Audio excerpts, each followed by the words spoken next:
नमस्कार, आप देख रहे हैं खबरें ऑनलाइन चैनल। इस समय हमारे साथ बने हुए कैप्टन, रिटायर्ड कैप्टन जो हिमाचल प्रदेश में हमारे साथ बने हुए हैं, हम आपसे बात करेंगे अभी अग्निवीर की, जो कि एक जो बहुत ही इसमें हम कहें तो भड़का हुआ मुद्दा है। जो बीजेपी सरकार जिस तरीके से किसान बिल लेकर आई थी, उसका भी बहुत विरोध किया गया है, उसी प्रकार से अग्निवीर का भी बहुत विरोध किया जा रहा है। हमारे साथ जो रिटायर्ड जो फौजी हमारे साथ मौजूद हैं, कैप्टन साहब रिटायर्ड हैं, इनसे हम जानना चाहेंगे असल में अग्निवीर क्या चीज़ है और अग्निवीर का कितना फ़ायदा या नुकसान युवाओं को होने वाला है। नमस्कार जी। नमस्कार जी। सर, पहले अपना नाम और डेजिग्नेशन क्लियर कीजिएगा जी। मैं रिटायर्ड कैप्टन रणजीत सिंह जी। सेना मेडल और जिला परिषद मेंबर बगेड़ा वार्ड व पूर्व सैनिक प्रकोष्ठ प्रदेश का संयोजक हूँ जी। भाजपा का। जी। आपने जो मेरे साथ प्रश्न किया कि अग्निवीर के बारे में आपकी क्या राय है, मैं आपको ये बताना चाहता हूँ और सब अग्निवीरों को, क्या पूरे प्रदेश को और पूरे पूर्व सैनिकों को अग्निवीरों को, कि ये जो योजना लाई गई है हमारे प्रधानमंत्री द्वारा, ये बहुत ही अच्छी योजना है। मैं अपना एक्सपीरियंस आपके साथ बताना चाहता हूँ कि इसका विरोध सिर्फ कांग्रेस पार्टी कर रही है। वो कांग्रेस पार्टी कर रही है जिसने 62 और 71 और 72 की लड़ाई के बीच में और 62 की लड़ाई के बीच में हमारे सैनिकों को लड़ाई में आगे धकेला और 10 साल सर्विस कराई और उनको रिजर्व भेजा गया और उनको ना कोई पैसा दिया गया, ना कोई बकाया दिया गया। ये वो सरकार है कांग्रेस जो विरोध कर रही है। कैप्टन साहब, अब यहीं पे एक मैं आपको इंटरप्ट करूंगा। हम राजनीति से उठकर हम कोई बात करेंगे अभी, क्योंकि राजनीति में ठीक है, कांग्रेस ने क्या किया, बीजेपी ने क्या किया, हम उसको छोड़ते हैं। हम सिर्फ राजनीति से उठकर आप एक फौजी हैं, उस रिलेटेड मैं आपसे बात करता हूँ कि आपकी इस समय पेंशन लगी हुई है या नहीं? लगी है जी। कितनी पेंशन मिलती है आपको? मेरे को मिलती है इस टाइम 60,000। कितने रैंक की? ऑर्डिनरी कैप्टन की एक रैंक की मिल रही है।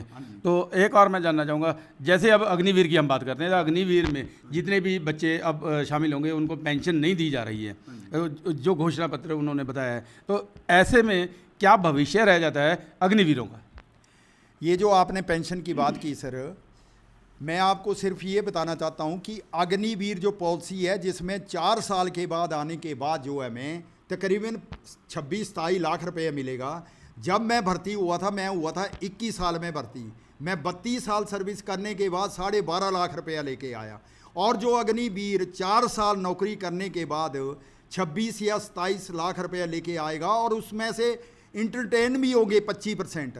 आने वाले एक फौजी का भविष्य है कि वो देशभक्त होता है, तो सिविल में भी उसको देशभक्त मानते हैं और उसको जब सिविल में नौकरी मिलेगी, प्रायोरिटी पे नौकरी मिलेगी, कंपनी वाले बुलाएंगे उसको, उसमें भी उसका भविष्य है। अगर 27-28 लाख रुपया वो सपोज करो कि 20 साल के लिए जमा कर देता है, तो कितने लाख रुपया उसके पास हो गया, जबकि हमने 32 साल नौकरी करने के बाद हमें इतने पैसे मिले थे। दूसरी बात थी आपकी पेंशन की। जी। पेंशन का भी मैं आपको क्लियर कर देता हूँ कि ये जो 4 साल या 4.5 साल की जो नौकरी करके आएगा, आके दोबारा सिविल में नौकरी करेगा। जब ये सिविल में नौकरी करेगा तो इसको पेंशन वहां से भी मिलेगी। तो आजकल तो मोदी सरकार ने 60 साल से ऊपर कोई भी आदमी है जिसको पेंशन नहीं मिलती है, उसको भी पेंशन लगा दी है। यहाँ एक और रोकेंगे कि जैसे आपने कहा कि वो अगर 4 साल के बाद आता है तो उसको पेंशन मिलेगी। लेकिन अगर हम बात करें कि नोटिफिकेशन की, तो उस नोटिफिकेशन में 4 साल के बाद पेंशन का प्रावधान नहीं है।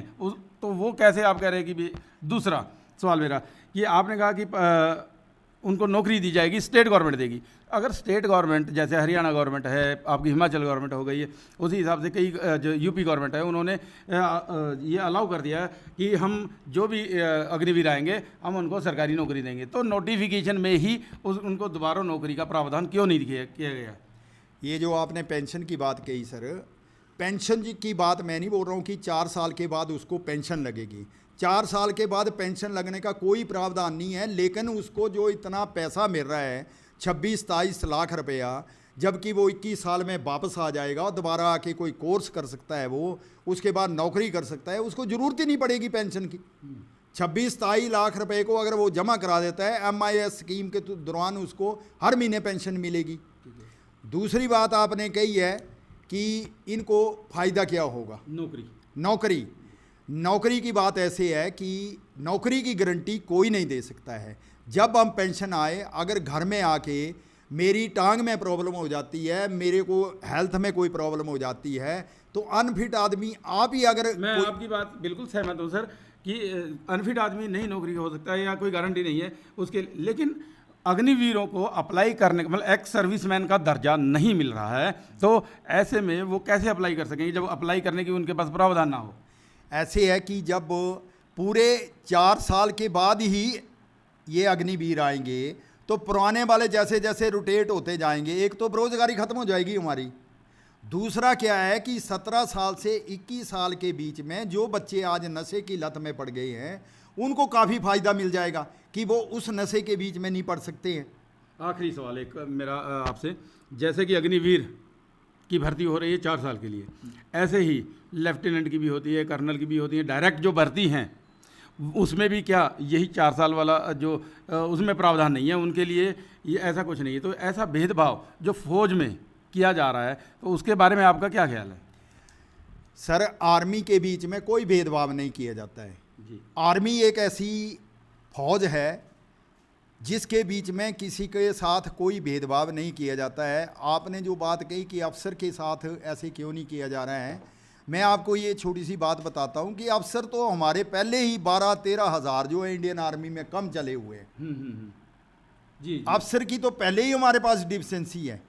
लेकिन क्या है कि अगर हमारी फौज जवान होगी तो कल को कोई भी देश हमारे आगे खड़ा नहीं हो सकता है।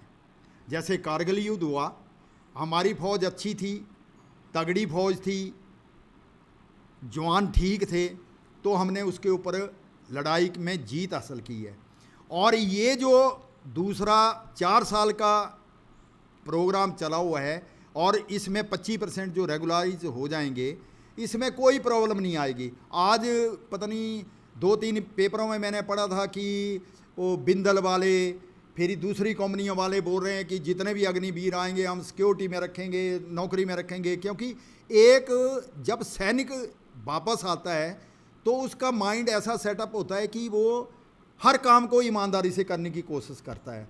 तो आप ही जैसे कोई फैक्ट्री के मालिक होंगे, मैं आपके पास चला जाऊंगा कि मैंने जी पहले फौज में नौकरी की है, अग्निवीर से मैं रिटायर हुआ हूँ 4 साल के बाद, तो आप भी मेरे को प्रायोरिटी देंगे रखने के लिए। ऐसा कुछ नहीं है। सीआरपी में जाएंगे, बीएसएफ में जाएंगे, पुलिस में भर्ती होंगे, सिक्योरिटी में जाएंगे, जैसे मेरी काबिलियत होगी वैसे मैं नौकरी के लेने का हकदार हूं। कैप्टन साहब, जैसे कि अभी भी इस अग्निवीर जो स्कीम का भी बड़ा विरोध हुआ है पूरे भारतवर्ष में, सरकारी संपत्तियां जलाई गई हैं, निजी संपत्तियां जलाई गई हैं, इतना भड़का हुआ जो युवा है उसके पीछे क्या कारण मानते हैं कि या उनको समझ नहीं आया या क्या कारण है, या समझा नहीं भाई सरकार? ऐसे था कि जो हमारी अपोजिशन पार्टी है उसने बच्चों को भड़काया। एक्चुअली ये पॉलिसी बहुत अच्छी है, लेकिन इसको बच्चों को समझने में थोड़ा टाइम लगेगा। और अभी समझ भी गए हैं, कितनी रजिस्ट्रेशन एयरफोर्स नेवी में लोगों ने कर दी है अग्निवीर में जाने के लिए, फौज में भी कर दी है, इसके में जाने के लिए रजिस्ट्रेशन कर रहे हैं लोग, वॉलंटियर होकर जा रहे हैं। लेकिन पहले कांग्रेस पार्टी ने इसको मुद्दा बना लिया कि आपको बेरोजगार कर रहे हैं, फलाना कर रहे हैं, आपको घर भेज देंगे। कांग्रेस पार्टी पहले ये बताए कि जो हमारे बुजुर्गों से उसने लड़ाइयाँ लड़ाई, उनसे 10 साल के बाद उनको रिजर्व भेज दिया, उनको क्यों नहीं पेंशन दी जी, उनको क्यों नहीं वो दिया, उन्होंने भत्ता दिया कोई? कांग्रेस पार्टी ने सर हेलीकॉप्टर घोटाला, राशन घोटाला, बोफोर्स घोटाला, अमनीशन घोटाला, ये सारे घोटाले जो कांग्रेस पार्टी ने किए हुए हैं। जो अपोजिशन ने इसको मुद्दा बनाया और कहीं ना कहीं युवाओं को भड़काने का काम किया गया। तो एक आखिरी में ये बताइएगा, ये जो स्कीम है, एक जो संदेश आप युवाओं को देना चाहते हैं वो बता दीजिएगा। मैं तो अग्निवीरों से ये